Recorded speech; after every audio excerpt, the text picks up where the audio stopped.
어떤 장로님 댁에 아주 귀한 손님이 찾아오셨는데 몸이 아주 허약해서 이 장로님은 그분 몸보신을 해드려야 되겠다 생각을 하고 집에서 기르던 누렁이를 끌고 나가서 잡으려고 했습니다. 마을 외곽 시냇가에 가서 목을 메고 두들겨 팼는데 누렁이가 살기 위해서 필사적으로 몸부림치다가 줄을 끊고 도망을 갔습니다. 이 장로님은 미안하기도 하고 허탈한 마음으로 빈손으로 집으로 돌아왔는데 이 누렁이가 먼저 집에 돌아와서 그리고 주인 반갑다고 꼬리를 흔들면서 반갑게 달려드는 것입니다. 그런 누렁이를 잡을 수가 없어서 집에서 기르던 오리를 대접했다고 합니다. 그리고 저녁 때에 혼자 기도하는데 깊은 회개를 하게 되었습니다. 누렁이도 자기 죽이려고 하는 주인을 믿고 따르고 사랑하는데 너는 너를 위해서 죽으시고 십자가에서 끝까지 너를 사랑하신 주님께 어떤 믿음을 가졌느냐, 이런 질문이 속에서 생겨서 눈물로 회개하다가 충성스러운 믿음을 갖게 되었다. 그런 글을 제가 봤습니다. 미물 짐승의 충성스러움도 주인에게 감동을 주는데 충성스러운 믿음은 누군가에게 큰 영향력을 준다는 사실을 알아야 됩니다. 저희는 지난주에 교회 창립기념주일이기 때문에 셀라 하만드곳이라고 하는 분리하는 바위에 대한 교회론 말씀을 들었습니다. 그 전주에는 다윗에 대한 이야기를 했습니다. 우리 믿음 생활과 우리의 열정, 주님을 사랑하는 것은 멋지게 시작을 했습니다마는 세월이 지나갈수록 열정과 믿음이 식어버리고 권태와 나태함에 빠질 수 있다고 했습니다. 다윗은 힘들고 어려울 때, 지칠 때는 하나님을 열심히 사랑하고 하나님을 의지했습니다. 그런데 성공적이고 형통하고 잘 살게 되었을 때는 그는 실패하고 나태해지고 결국은 밧세바를 범하는 죄를 범하게 되었다 하는 것입니다. 놓일 자리에 놓이지 않고 세상을 내려다보고 다 간섭하고 지시할 수 있고 자기 뜻대로 된다고 하는 교만을 가졌을 때, 그리고 돌이킬 기회를 놓쳤을 때 실패하고 추락했다고 하는 것입니다. 다윗과 같이 믿음 좋은 사람도 이렇게 실패했다면 오늘 우리도 마찬가지입니다. 그런 의미에서 우리는 놓일 자리에 놓여야 되고 그리고 깨어 있어야 된다는 것을 말하는 것입니다. 그런데 다윗의 이야기를 할 때 꼭 빼놓을 수 없는 것은, 그러면 그에게 죽임당했던 우리아는 과연 실패한 것인가, 그런 질문입니다. 사무엘하서 11장 11절에 보면 우리아가 다윗에게 이렇게 말합니다. 언약궤와 이스라엘과 유다가 야영 중에 있고 내 주 요압과 내 왕의 부하들이 바깥 들에 진치고 있거늘 내가 어찌 내 집에 가서 먹고 마시며 내 처와 같이 자리이까, 이렇게 말을 합니다.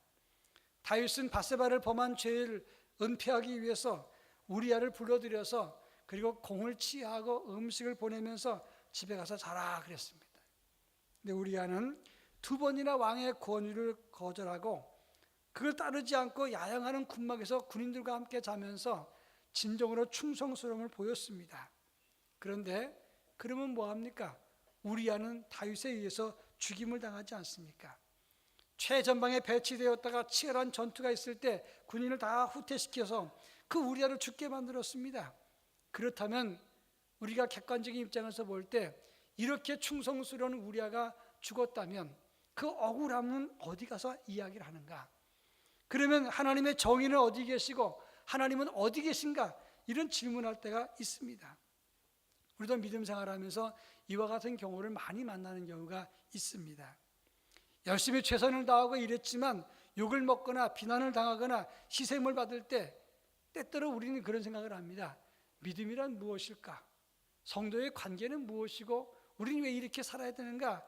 이런 참을 수 없는 생각이 들 때가 있습니다. 오늘 본문을 통해서 죽은 우리아를 통해서 주시는 믿음의 교훈이 무엇인가를 함께 살펴보자고 하는 겁니다. 제일 먼저 8절 말씀을 다 같이 한번 읽어보겠습니다. 8절 제가 다 같이 읽겠습니다. 그가 또 우리아에게 이르되 내 집으로 내려가서 발을 씻으라 하니 우리아가 왕궁에 나가매 왕의 음식물이 뒤따라가니라. 오늘 8절에 보면 다윗이 범죄 후에 자기 죄를 은폐하기 위해서 전쟁 중에 있던 우리아를 소환했습니다. 그리고 내 집으로 가서 발을 씻으라. 여러분, 전쟁터에서 발 못 씻어서 데리고 온 겁니까? 그건 아니잖아요. 여기서 발을 씻으라고 하는 말은 충분히 쉬고 휴식하라 그런 말이고, 아니야도 행복한 시간을 보내라 그러면서 왕의 음식까지 보낸 겁니다. 근데 충성스러운 우리아는 집으로 가지 않습니다. 만약에 우리아가 집으로 갔다면, 그리고 아내와 더불어 동침을 했다면 다윗의 죄는 영원히 은폐되는 것입니다. 그러나 그는 가지 않고 왕의 신하들과 함께 군인들과 함께 군영에서 자면서 그렇게 말을 합니다. 내가 내 주 요압과 그리고 내 많은 왕의 부하들이 다 바깥들에서 진치고 있는데 어떻게 나만 혼자 가서 편히 자겠는가? 그리고 군인들과 함께 밤을 지냈다고 하는 겁니다. 그 다음날 13절에 보면 다윗이 우리아를 불러서 먹고 마시고 취하게 했습니다. 그러면 이 다윗의 생각에서는 시컷 먹고 취하면 술 기운에 집에 가 자겠지. 그런데 우리아는 술을 먹어도 정신이 맑게 집으로 가지 않았습니다. 결국 우리아의 충성스러움이 다윗의 죄를 은폐할 수 없게 만들었다고 하는 것입니다. 그것 때문에 우리아가 죽을지라도 그렇다고 해서 우리아의 죽음은 실패하거나 끝난 것은 아니라고 하는 것입니다. 바로 여기에 중요한 교훈이 담겨 있는 거예요. 지난 9월 첫 주에 우리 교회에서 당회를 했습니다. 당회하는데 그때 한 열흘 정도 주방 공사를 많이 했어요. 그러면 교회 주방이라는 것이 끌어내놓으면 얼마나 짐이 많습니까? 그걸 다 정리하고 버릴 거 버리고 다시 들여놔야 되는데, 마지막 정리하는 날인데 당회원들이 아마 주방에 곧 내려가서 도와주겠다 얘기했던가 봐요.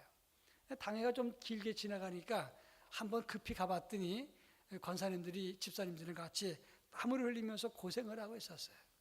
물론 다 한 건 아니지만 그 봉사하신 분들이 열심히 일을 하는데, 어떤 경우는 주방에 쥐똥도 치워야 되고, 또 어떤 사람이 컨테이너 박스에 변을 보고 던져놨는지 이런 것도 좀 다 버려야 되고, 쓰레기 치우면서 온갖 먼지에 땀에 번복을 하고 있었어요.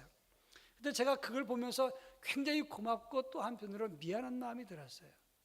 그런데 저는 속으로 그런 질문을 했습니다. 그러면 다른 사람 다 가고 남아있는 10여 명, 이 사람만 열심히 일하면서 고생한 건 억울한 일이냐? 그리고 그때 일하지 않고 잘 간 사람들은 다행한 것이냐? 그런 질문을 해봤어요. 물론 다 가신 분도 이유가 있겠지요. 그런데 중요한 것은 이 두 가지가 다 틀렸다고 하는 겁니다. 열심히 봉사하고 진실하게 충성되게 일한 사람은 그 나름대로 가치가 있는 것이고, 그리고 그렇게 충성스럽게 최선을 다한 모습은 누군가에게 미안함과 부끄러움을 준다고 하는 것을 의미하는 것입니다.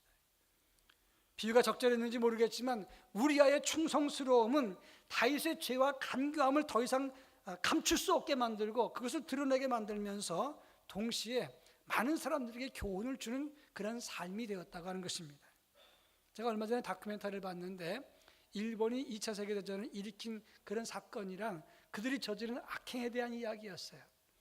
일본은 전쟁을 일으키고 엄청나게 많은 사건을 저지릅니다.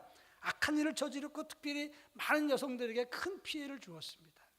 그런데 미군이 점령한 다음에 천황과 전범들을 처형했어야 되는데 미군은 공산주의에 맞서기 위해서 일본을 이용하느라고 전범들을 살려두었다고 하는 겁니다. 그래서 전쟁하고 악행을 저지르고도 회개하지 않는 이 나라의, 이 세상의 유일한 국가가 되었다, 그런 이야기였어요. 자, 그러면 그들이 죄를 짓고 전쟁을 일으키고 수많은 사람을 죽게 만들고 수많은 여성들에게 피해를 주었는데 그들이 죽지 않고 그대로 살아남았다면 잘된 것이고 성공한 것이고 다행한 것인가? 그건 절대 아니라는 거예요. 역사에 죄를 지은 것은 사라지지 않습니다. 감춘다고 감추어지는 것이 아니라는 거예요. 위안부 할머니들이 계시고 억울한 죽음을 만난 사람들의 명단이 있는 한 그들의 흔적은, 그들의 죄는 결코 사라지지 않는다는 것을 말하는 겁니다. 얼마 전에 어떤 교수가 강의하는 걸 들었는데 지금 중국 동북 삼성에 남자와 여자의 비율이 14대 1이라는 거예요. 그러니까 중국은 본래 1인 1자녀 정책을 썼기 때문에 그래서 한 가정에서 한 자녀밖에 못 낳아요. 그리고 등록, 호적도 한 사람밖에 안 해줍니다. 그러니까 자연적으로 딸을 낳으면 뭐 사산을 시키거나 아니면 버리거나 해갖고, 그리고 남자들만 많기 때문에 동북 삼성에서는 남자 14세, 여자 하나라는 겁니다. 많은 시골 사람들이 이제 결혼을 못 합니다. 그런데 탈북 여성들을 사람들이 인신매매 잡아다가 거기다가 다 넘겨서 결혼을 강제로 시킨다는 거예요. 그런 숫자가 10만 명 정도가 되는 겁니다. 그러면 그 여성들은 그러면 국적을 갖게 되느냐? 국적 없어요. 그들의 자녀도 한 10만 명 되는데 그들도 국적이 없습니다. 심각한 문제라는 겁니다. 그런데 그 많은 탈북 여성들이 한 마을에 가면 한 100여 명도 있고 어떨 때 200명도 있는데 그들이 거기에 끌려와서 그리고 가정을 억지로 이루어서 살면서 그들이 고향 이야기하면서 모이는데 대부분 탈북할 때 선교사들에 의해서 도움을 받았기 때문에 그들이 모여서 예배를 드린다는 거예요. 특별히 교육자가 없어도 자기들끼리 성경을 읽는데 이러한 교회들을 세계교회가 오네시모 교회라고 명명을 하고 그들을 디아스포라 노스코리아라고 부른다고 합니다. 그리고 북한에서는 믿음 때문에 죽은 신자 15,000명 정도가 순교했다고 보고 있는 거예요. 그분의 마지막 강의에 의미가 있는 말이 있었어요. 바로 오네시모 교회와 디아스포라 노스코리아가 있는 한, 그리고 15,000명의 순교자가 있는 한, 북한의 인권과 억압과 그리고 그들의 악행은 사라지는 것이 아니다라고 하는 이야기를 했어요. 저는 그 말에 상당히 의미가 있다고 생각을 했습니다. 지금 악행을 저지른 건 모면하고 드러나지 않고 잘 풀렸다고 다 된 것이 아닙니다. 지금 우리가 주의 일을 하다가 억울하게 손해보고 죽임당하고 고통을 겪어도 그러다가 실패하고 죽어도 그것은 절대 실패가 아니라는 것을 알아야 되는 거예요. 내가 주의 일에 충성하지 않았는데 아무 일 없습니다. 그래서 다행한 게 아니란 말이에요. 진실하고 충성스러움은 그렇지 않은 사람은 부끄럽게 할 뿐만 아니라 그들의 허물과 약한 것을 드러내는 기능도 있다는 것을 알아야 되는 것이고, 그런 의미에서 지금 내가 억울하게 손해를 보더라도 주님의 길 그리고 바른 길을 걷는 것은 결코 손해나 실패가 아니라는 사실을 알아야 되는 것입니다. 그런가 하면 오늘 보면 23절 24절을 한번 읽어보겠습니다. 23절 제가 읽겠습니다. 23절입니다. 이르되 그 사람들이 우리보다 우세하여 우리를 향하여 들로 나오므로 우리가 그들을 쳐서 성문 어기까지 미쳤더니 화 쏘는 자들이 성 위에서 왕의 부하들을 향하여 쏘매 왕의 부하 중 몇 사람이 죽고 왕의 종 햇사람 우리야도 죽었나이다 하니. 오늘 23절 24절은 우리야가 얼마나 억울하게 죽음을 맞이했는가를 보여주고 있는 말씀입니다. 왕의 지시에 따라서 격렬한 전투에 선봉에 섰습니다. 그런데 이 암몬 사람 중에서 용감한 사람들이 성을 뚫고 나왔습니다. 밀고 나가니까 여기도 같이 맞붙어서 용맹한 사람들이 그들을 다시 성 안으로 밀어넣습니다.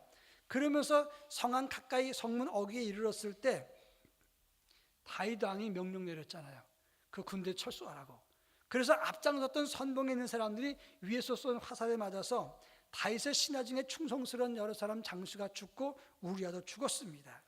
자, 그러면 이런 현상을 볼 때에 우리야가 얼마나 억울합니까? 충성스러운 것밖에 없어요. 그런데 우리야를 죽게 만들었습니다. 충성의 대가가 자기 생명을 잃고 아내 뺏기고 그리고 아내의 할아버지, 외할아버지, 아이도 매일 자살해 죽게 만들고 결국 집안이 다 초토화가 되어버렸습니다. 대가 끊겼어요. 자, 그렇다면 하나님은 도대체 어디 계신 겁니까? 열심히 충성하고 최선을 다한 것밖에 없는데 이렇게 대가 끊기고 그리고 이 인생이 끝났다고 하면 얼마나 억울한 일이냐 하는 거예요. 다윗은 바세바 사이에서 아이를 낳습니다. 그런데 하나님이 치셔서 그 아이가 죽었어요. 그런데 역대상 3장 5절에 보면 바세바 사이에서, 다윗과 바세바 사이에서 난 아이가 시므아, 소밤, 나단, 솔로몬을 낳았다라고 말하고 있습니다. 그 중에서 우리아의 아이는 없어요. 그런데 마태복음 1장 6절에 보니까 예수님의 족보 이야기를 하면서 다윗은 우리아의 아내에게서 솔로몬을 낳았고라고 기록을 하고 있습니다. 다윗과 그리고 바세바 사이에서 난 자녀들은 5명의, 하나는 죽고 4명의 아이가 시므아, 소밤, 나단, 솔로몬입니다. 그러면 이 아내는 다윗의 아내가 되는 거 아닙니까? 그런데 성경은 뭐라고 말하느냐? 우리아의 아내에게서 솔로몬을 낳았다고 기록을 하고 있어요. 왜 넣었을까? 그것은 바로 성경은 정직한 기록을 남기는 것이고 동시에 이 우리아의 충성스러움을 기억하도록 기록한 것이다, 그런 말입니다. 다시 말해서 하나님 앞에 충성스럽게 살아간 것은 결코 사라지지 않고 하나님이 기억하신다는 것을 뜻하는 거예요. 요한계시록 3장 12절에 보면 이기는 자는 내 하나님 성전의 기둥이 되게 하리니 그가 결코 나가지 아니하리라. 내가 하나님의 이름과 하나님의 성 곧 하늘에서 내 하나님께로부터 내려오는 새 예루살렘의 이름과 나의 새 이름을 그 위에 기록하리라 그랬어요. 아무도 보는 것 같지 않고 아무도 모르는 것 같아도 하나님 앞에 최선을 다하고 충성스러운 믿음은 결코 잊혀지지 않는다는 사실을 알아야 되는 것입니다. 연세대학교 100주년 기념관 앞에 가면 조그만 언덕이 하나 있어요. 그 언덕은 언덕이라고 말하지 않고 이렇게 조금 경사스러운 그런 지역인데 거기 이한열 추모비가 있습니다. 그 전에 제가 학교 다닐 때 보면 그 추모비가 별렇게 조그맣게 안 돼 있었는데 최근에 이걸 거기 공사하면서 크게 추모비를 만들고 큰 반석을 세워놨어요. 이렇게 눕혀놨는데 그 반석에 큰 글씨가 써 있습니다. 1987-697579 숫자만 써 있어요. 다른 게 아무것도 없어요. 큰 반석에 그런 글자만 써 있는데 이게 1987-697579가 뭐냐? 이 박종철 고문치사 사건 그리고 이한열이 죽을 날이 1987년이에요. 그리고 그럼 69는 뭐냐? 민주헌법 쟁취국민대회 출정식이 6월 9일 날 있었고 최루탄 맞아가서 머리에 박힌 게 6월 9일이에요. 7975는 뭐냐면 20살의 나이로 7월 5일 날 죽었어요. 마지막 79는 7월 9일 날 장례식을 치렀는데 전국에 160만 사람이 모였다는 것을 뜻하는 겁니다. 숫자만 기록했어요. 자, 그러면 20살 새내기가 대학에 들어와서 공부도 별로 안 했어요. 그리고 데모하다가 최루탄 맞아 죽었습니다. 그러면 학문적 업적이 얼마나 있습니까? 얼마나 사회에 기여를 했습니까? 봉사에 기여를 했나 이 말이에요. 그는 죽었습니다. 젊은 나이에 아무런 흔적도 많이 남기지 못하고 죽었어요. 그렇다면 그것으로 끝난 것입니까? 아니에요. 그 죽었지만 죽음으로서도 말하는 것, 남긴 것이 있단 말입니다. 그게 뭐냐? 그것으로 인해서 6.29 선언으로 이어지지 않았습니까? 눈으로 보는 것이 끝났다고 영원히 감춰지거나 끝나는 것이 아닙니다. 하나님 앞에서 우리아의 의로움과 충성스러움은 하나님은 그 끝이라고 말하지 않았습니다. 메시아 가문의 영광스러운 이름을 남겨주셨다고 하는 것을 알아야 되는 거예요. 이것이 중요한 겁니다. 역대상 11장 15절 이후에 보면 이스라엘과 블레셋이 전투를 지루하게 진행됩니다. 다윗은 산성에 있고 그리고 베들레헴 들판에서 전쟁을 오랫동안 하고 있는데 다윗이 그걸 쳐다보면서 그냥 지나가는 말로 누가 저 베들레헴 우물 곁에 있는 우물물에서 물을 떠다가 마시게 할 거라고 지나가는 말을 합니다. 근데 다윗이 그 한 말을 듣고 병사 세 사람이 장군 세 사람이 그 적진을 뚫고 들어가서 물을 떠옵니다. 근데 다윗이 그 물을 마시지 못해요. 어떻게 생명을 건 이 물을 마시겠는가? 그러면서 이 물은 피와 같다 그러고 그 물을 하나님께 전절로 부어드립니다. 그런데 다윗에게 이 무모한 충성을 바친 세 사람의 이름이 누굽니까? 첫째는 요압의 아우 아비세요. 둘째는 여호야다의 아들 분하예요. 그리고 세 번째 이름은 성경에 안 나와요. 다윗에겐 최고 위에 있는 세 장수가 있고 두 번째 세 장수가 있고 나머지 30장수가 있는데 두 번째 그룹의 세 장수 아비세야 분하야. 근데 왜 세 번째 이름은 안 나올까? 아무리 찾아봐도 안 나와요. 그러면 이 사람은 세 번째 이름은 없으니까 없는 것인가? 아닙니다. 성경은 기록하지 않을지라도 하나님은 기억하실 것이고 다윗은 기억하시고 그리고 동시에 많은 사람들 그 사람은 없는 게 아니라 있었다는 것을 안단 말씀입니다. 무슨 말입니까? 충성스러움은 지금 당장 기록이 없어도 사람들이 몰라도 영원히 없어지는 것이 아니고 하나님이 반드시 기억한다는 것을 알아야 되는 것입니다. 이것이 중요한 거예요. 마지막 세 번째는 하나님은 우리아를 통해서 다윗에게 회개할 기회를 주셨다고 하는 겁니다. 우리아가 충성스럽고 정직하고 성실합니다. 그러나 죽었어요. 그런데 그것으로 끝났기 때문에 그러면 악한 사람들은 그것으로 이긴 것이 되느냐? 절대 그렇지 않습니다. 다윗은 그것 때문에 자기의 죄가 감춰졌습니다. 그리고 우리아를 죽고 난 다음에 그 아내를 데리고 와서 자기가 아내를 데리고 살아서 5명의 자녀를 낳는데 하나는 죽었고 4명의 자녀를 낳았죠. 그러면 다 끝나고 잘한 것입니까? 아닙니다. 우리아가 충성스러운 모습을 보였을수록 그는 두렵고 불안하고 더 무섭고 더 긴장되고 동시에 양심을 깨우는 경고가 되었을 것이란 말이에요. 그래서 나단이 다윗을 찾아와서 책망할 때 변명하지 않고 그대로 무너지는 겁니다. 그리고 내가 잘못했습니다. 통에 자복하면서 그가 눈물로 침상을 적시면서 회개의 시를 쓰는데 그것이 시편 6편, 32편, 38편, 51편, 102편, 130편, 143편 그걸 읽어보면 뼈가 꺾어지는 고통을 느끼면서 눈물로 침상을 적십니다. 나는 죄악 중에 출생한 사람입니다. 이렇게 고백을 하는 걸 볼 수 있는 겁니다. 무엇입니까? 누군가의 충성스러움과 의로움은 다른 사람에게 돌이키는 기회와 그리고 누군가를 부끄럽게 만들거나 누군가의 자극을 주어서 회개할 기회를 만든다 이 말씀이에요. 우리 교회는 한여름과 한겨울 빼고는 교구전도를 합니다. 근데 작년부터는 하사랑 자원전도대가 한여름과 한겨울도 우리가 스스로 하나님 사랑 자원전도 하겠습니다. 그래서 한 10여 명이 나와요. 저는 설교 노트에다가 그분들의 이름을 적어놓고 지금까지 계속 갖고 있습니다. 그분들 이름을 적어놓고 때가 날 때마다 기도를 하고 있어요. 너무 고마우니까. 근데 그분들을 볼 때마다 목사인 제가 부끄러워요. 왜냐하면 전도를 못 나가니까. 어떨 땐 그래서 한번 나갔었어요. 그래서 버스 정류장에서 전도지를 있는데 뻘쭘합니다. 그리고 이따가 전도지를 줬는데 그것도 여러 장 준 것도 아니고 한 장을 누굴 줬어요. 그런데 그분이 남자분이 딱 봤더니 세강교회 목사님이시죠? 그러는 거예요. 그런데요, 목사님 죄송합니다. 내가 언제 전도지 줬지 죄송하라고 준 것도 아닌데 그 사람도 목사였다는 거예요. 개척교회 목사인데 아니 큰 교회 목사님들 이렇게 나와 전도하는데 개척교회 목사님 저는 너무 부끄럽습니다. 죄송합니다. 그러면서 말하기를 저한테 전 아무 말도 안 했어요. 근데 그분이 저도 열심히 하겠습니다. 그리고 갔어요. 제가 오히려 더 미안하고 부끄러운 겁니다. 내가 뭐 자기한테 뭐라고 말한 것도 없는데 그런데 나는 교인들 부끄러워서 내가 전도했는데 그 사람이 날 보고 부끄러워하니까 굳이 나한테 말할 필요도 없는데 스스로 말하고 간다 생각을 하고도 제가 마음속에 느낀 게 있었어요. 그렇습니다.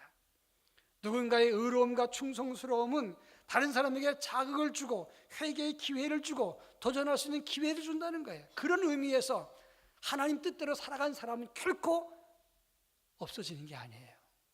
실패한 게 아니라 이 말씀입니다. 억울한 것도 아니라 이 말씀이에요. 사무엘상 3장 1절에 보면 사무엘이 하나님 부름 받았을 때 그 당시 상황이 어땠습니까? 여호와의 말씀이 희귀하여 이상이 흔히 보이지 않더라 그랬어요. 말씀이 희귀했다는 말은 하나님의 말씀이 들리지 않았다는 것을 말하는 겁니다. 이상이 보이지 않았다. 이상은 여기서 말하는 하돈이라는 단어인데 이 말은 하나님의 사인과 비전이 없었다 이런 말이에요. 그러면 그 시대는 암흑 시대입니다. 그런데 하나님이 말씀도 없고 사인도 없을 때 왜 어린 사무엘에게만 들렸냐 이 말이에요. 참 중요한 문제예요. 나이든 어른들 엘리 제사장이나 홈리아 비느하스 그들의 범죄에 대해서 어린 사무엘을 통해서 깨닫게 하는 것이고 동시에 나이든 너희들은 뭐하니 영적으로 눈이 어두웠던 모든 이스라엘 너희들은 뭐하니 어린 사무엘을 통해서 깨닫게 한 일이라 이 말씀이에요. 저는 월요일서부터 목요일까지 우리 교단 103회 총회가 이리 신강교회에서 있었어요. 그런데 여러분도 알다시피 세습 문제, 명성교회 세습 문제 때문에 검색어 1위가 됐었어요. 총회 검색어 1위, 명성교회 검색어 1위 위예요. 얼마나 시끄러웠습니까?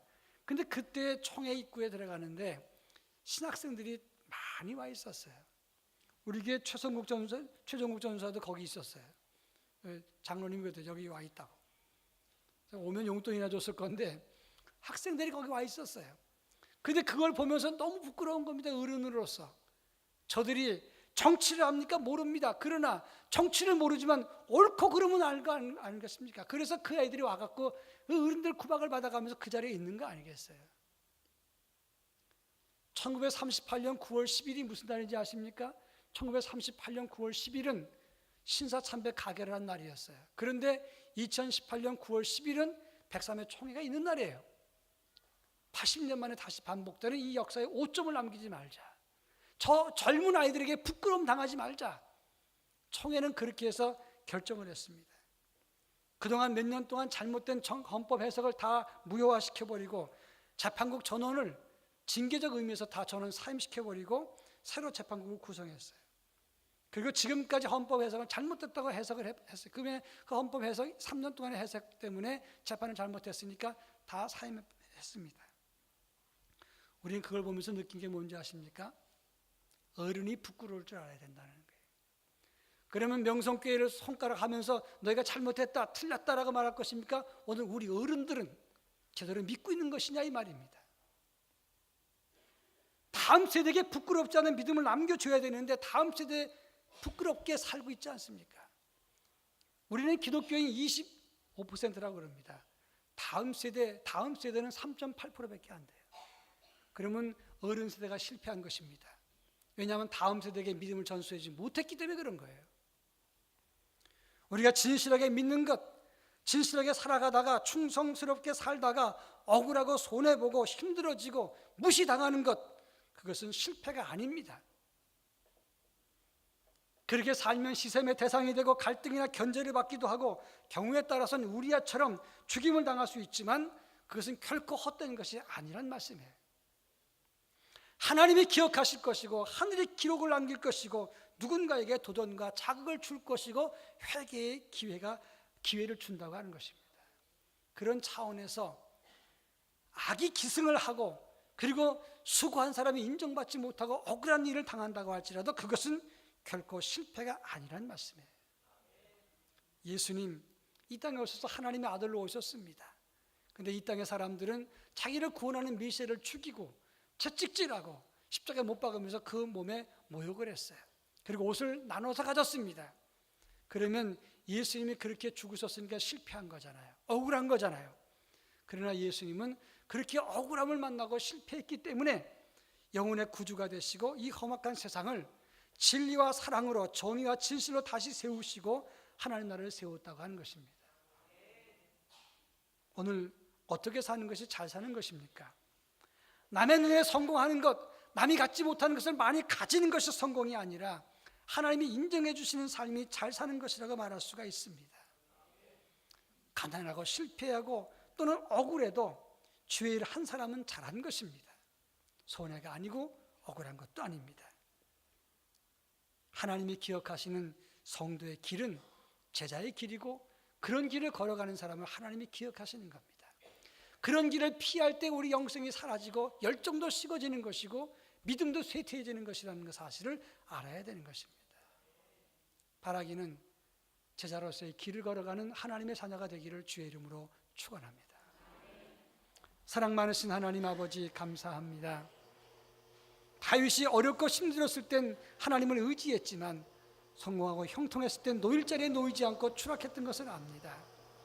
때로 주의 일을 하다가 우리야처럼 억울한 죽음을 만날 수도 있지만 그것은 결코 실패가 아니고 그것은 결코 낙오되는 것이 아님을 기억할 수 있게 하시고 우리 모두가 자원하는 마음으로 주의 일에 동참하여 하나님의 자랑과 기쁨이 될 수 있도록 은혜를 더하여 주시옵소서. 그리고 날마다 영성에 쇠하지 않는 믿음이 될 수 있도록 저희들을 붙잡아 주시옵소서. 예수님의 이름으로 기도합니다. 아멘.